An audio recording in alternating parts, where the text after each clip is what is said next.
नमस्ते दोस्तों। मैं चार्टर्ड अकाउंटेंट पराग भुजबल इस नवरात्रि के पावन अवसर पर आप सबको नवरात्रि की ढेरों शुभकामनाएं।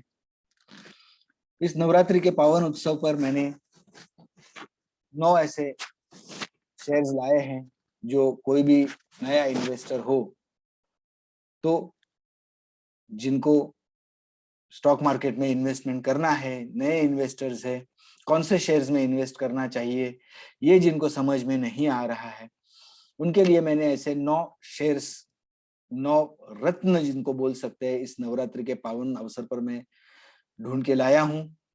इन सब की टोटल 9,000 के अंदर होने वाली है। ये कौन से शेयर्स है, चलिए जान लेते हैं। इसके पहले ये जान लेते हैं कि इसके पीछे जो सिलेक्शन क्राइटेरिया है वो क्या है। सिलेक्शन क्राइटेरिया बहुत सिंपल रखा है मैंने, सिर्फ निफ्टी 50 और सेंसेक्स के बेहतरीन शेयर्स में से 9 शेयर्स चुने हैं।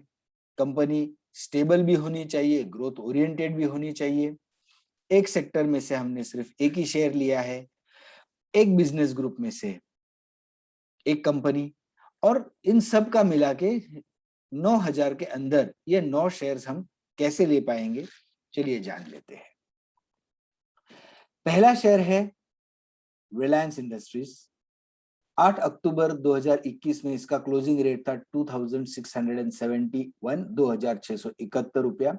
रिलायंस इंडस्ट्रीज एक बहुत ही डाइवर्सिफाइड कंपनी है जिसका oil exploration, oil refining, petrochemicals, marketing, retail, telecom, media, hotels, digital assets, textiles, ऐसे बहुत से उनके वर्टिकल्स है, बिजनेस वर्टिकल्स है।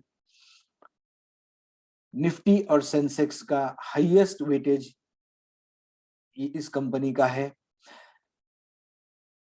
सालों साल उन्होंने बहुत अच्छा स्टेडी ग्रोथ और अच्छे रिटर्न्स दिए हैं शेयर होल्डर्स के लिए। ये जब इनके सारे जो अलग अलग वर्टिकल्स है जैसे जैसे डीमर्ज होते जाएंगे वैसे वैसे इनमें बहुत बड़े पैमाने पे वैल्यू अनलॉकिंग हो जाएगा। ऑलरेडी मिस्टर मुकेश अंबानी जो इस कंपनी के चेयरमैन हैं, उन्होंने एक सक्सेशन प्लान किया है। उस सक्सेशन प्लान में इनके 2 बेटे, 1 बेटी, हर एक को एक एक वर्टिकल अभी से उन्होंने उनका इंचार्ज बना के रखा है। तो एक बहुत ही अच्छी कंपनी है, बहुत वेल डाइवर्सिफाइड है, बहुत अच्छा ग्रोथ है। New age assets as well as digital assets में ये कंपनी है। तो ये कंपनी हर एक इन्वेस्टर के पोर्टफोलियो में होना जरूरी है। आप अगर देखेंगे कोई भी म्यूचुअल फंड, कोई भी एफआईआई, कोई भी एसेट मैनेजमेंट कंपनी अगर हम देखेंगे तो उसके पोर्टफोलियो में रिलायंस का शेयर जरूर जरूर होता है। आपके पोर्टफोलियो में भी होना जरूरी है।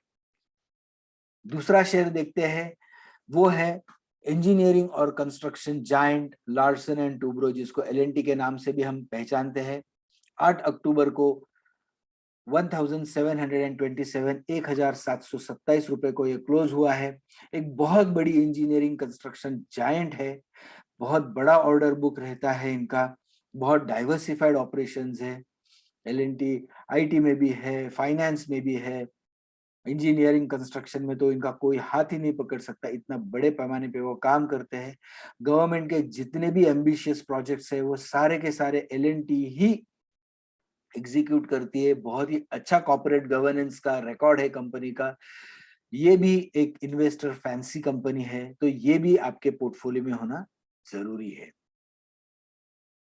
तीसरा शेयर है बैंकिंग सेक्टर का, प्राइवेट सेक्टर का एक बहुत बड़ा दिग्गज बैंक एचडीएफसी बैंक। ये लीडिंग बैंक है, इसके अलग अलग वर्टिकल्स है, फाइनेंशियल वर्टिकल्स जैसे banking, finance, credit cards, life insurance, general insurance, broking, AMC. इसमें से कुछ तो उन्होंने लिस्ट भी करे हैं, जैसे लाइफ इंश्योरेंस है, जनरल इंश्योरेंस है, ब्रोकिंग आर्म। अभी उनका शायद एचडीएफसी सिक्योरिटीज थोड़े दिनों में उसका आईपीओ आने वाला है। 8 अक्टूबर 2021 को ये 1602 रुपया 1602 रुपीज को ये स्टॉक एक्सचेंज पे क्लोज हुआ था। बहुत ही जबरदस्त प्रॉफिट मार्जिन वाला कंपनी है, बहुत हायर ऑपरेटिंग प्रॉफिट्स है, लोएस्ट कॉस्ट ऑफ कैपिटल है सारे बैंकों का अगर हम मिला के। एनपीएस भी बहुत कम रहते हैं इनके। एक न्यू एज बैंक करके इन्होंने अपनी ऑपरेशंस को उस हिसाब से बनाया हुआ है, एटीएम्स, ऑनलाइन, बहुत ही बढ़िया बैंक है। हर एक पोर्टफोलियो में ये हमेशा रहता है, आपके पोर्टफोलियो में भी इसको ऐड कर सकते हैं। चौथा है लीडिंग फार्मास्यूटिकल और न्यूट्रास्यूटिकल कंपनी सिप्ला। 8 अक्टूबर को इसका क्लोजिंग था 917 रुपया, 917। इनका एक बहुत बड़ा फार्मा और न्यूट्रास्यूटिकल्स, न्यूट्रिशन, फार्मास्यूटिकल्स, ऐसा इनका एक कॉम्बिनेशन के बहुत जबरदस्त इनके प्रोडक्ट्स है। मेजर सप्लाई इनका होता है यूएस और यूरोपियन मार्केट्स में। यूएस में तो बहुत बड़े पैमाने पे इनको एक्सपोर्ट्स होते हैं। कोविड जैसे पैंडेमिक में एक नेचुरल बेनिफिशियरी है, और नए नए प्रोडक्ट्स के ऊपर इनका काफी डेवलपमेंट के ऊपर इनका काफी जोर रहता है। तो ये भी एक फार्मास्यूटिकल कंपनी में से एक कंपनी जो है वो आपके पास होनी चाहिए। पांचवा शेयर है भारती एयरटेल, इंडिया की second biggest telecom company. 5G technology पे बहुत ज्यादा इन्होंने इन्वेस्ट किया है, बहुत बड़े बड़े एसेट्स है इनके टेलीकॉम स्पेस में। इंडिया और श्रीलंका में इनके अभी ऑपरेशंस है। कुछ सालों पहले इनका अफ्रीका में भी ऑपरेशंस था, पर लॉसेस की वजह से उन्होंने बंद कर दिया है। इनका सबसे बड़ा प्लस पॉइंट अभी ये है कि जो स्पेक्ट्रम चार्जेस का जो बड़ा ओवरहैंग था, जो सुप्रीम कोर्ट गवर्नमेंट का जो डिमांड था, उसके ऊपर गवर्नमेंट ने इनको बहुत बड़े पैमाने पे रिलीफ दिया है। मोबाइल पेनिट्रेशन जो हो रहा है पूरे भारत में रूरल एरियाज तक, इनका बहुत जबरदस्त टावर नेटवर्क है। तो ये एक बहुत बढ़िया कंपनी है जो हर एक पोर्टफोलियो में होना जरूरी है। 696 रुपीज, 696 रुपए में ये क्लोज हुआ था। छठी कंपनी है इंफॉर्मेशन टेक्नोलॉजी कंपनी विप्रो। 8 अक्टूबर को 661, 661 रुपए को क्लोज हुई थी। आप सबको पता है इट्स द बिगेस्ट कंपनी, बहुत बड़े पैमाने पे वेल्थ क्रिएटर करके ये कंपनी जानी जाती है। किसी ने भी 10,000 रुपए उसके आईपीओ 1980 में इनका आईपीओ आया था, अगर किसी ने उसमें 10,000 रुपए लगाए तो आज वो 10,000 की वैल्यू 1,500 करोड़ रुपए से भी ज्यादा है। ये सिर्फ शेयर्स की वैल्यू है। इसके अलावा कंपनी के करोड़ों रुपए शेयर होल्डर्स को डिविडेंड्स के रूप में भी दिया है। ये कंपनी सिर्फ इंडिया में ही नहीं, फॉरेन भी लिस्टेड है। एक्सीलेंट कॉर्पोरेट गवर्नेंस है, succession plan is in place. Mister Azim Premji जो चेयरमैन है, अभी उनके बेटे जो है वो कंपनी में अभी बहुत ही एक्टिवली काम कर रहे हैं। तो ये एक आईटी सेक्टर में अगर एक्सपोजर चाहिए तो ये एक बहुत जबरदस्त कंपनी है। सेवेंथ कंपनी आईटीसी लिमिटेड, 231 रुपए को क्लोज हुआ है। सिगरेट और टोबैको का बहुत बड़ा पोर्टफोलियो इनका, इंडिया की लीडिंग मोनोपोली कंपनी है। पर सिर्फ टोबैको और सिगरेट ही नहीं, इसके FMCG, hotels, paper, stationery, IT, इन सारे सेक्टर्स में भी कंपनी ने बहुत जबरदस्त डाइवर्सिफिकेशन किया है। इस कंपनी का सबसे बड़ा प्लस पॉइंट है इसका एक्सीलेंट डिविडेंड यील्ड। बहुत जबरदस्त डिविडेंड यील्ड पे काम कर रही है कंपनी। अपने प्रॉफिट्स का बहुत बड़ा शेयर जो है वो अपने शेयर होल्डर्स के साथ शेयर करती है। एक अनलॉकिंग कैंडिडेट है। अगर कभी ये कंपनी के अगर शेयर्स जो भी इसके सब्सिडरीज है जो बाकी के बिजनेस डीमर्ज हो जाएंगे तो बहुत बड़े पैमाने पे इसके ऊपर वैल्यू अनलॉकिंग होगी। और सबसे बहुत बढ़िया बात इसकी ये है कि इसका रूरल सेक्टर, रूरल इंडिया जो है उसमें बहुत बड़ा रीच है। तो रूरल एग्री डिमांड जैसे जैसे बढ़ेगी, इसका सबसे बहुत बढ़िया बेनिफिशियरी आईटीसी लिमिटेड होगा। 7वां शेयर आपका आईटीसी। 8वां शेयर कोल इंडिया लिमिटेड, 188 रुपया, 188 रुपीज को ये क्लोज हुआ है। इंडिया का कोल सप्लायर मोनोपोली कंपनी है, बिगेस्ट कोल सप्लायर है। बहुत बढ़िया डिविडेंड यील्ड है। ये कंपनी भी बहुत अच्छा डिविडेंड अपने शेयर होल्डर्स के साथ शेयर करती है। जो भी रिसेंट कोविड के बाद का जो पावर सर्ज हुआ है, पावर डिमांड में जो इंक्रीज आ गई, इसका ऑटोमेटिक बेनिफिशियरी है। पिछले कई सालों के बाद पहली बार उन्होंने अपना रेट्स रिवाइज किया और वो भी अप टू 10%।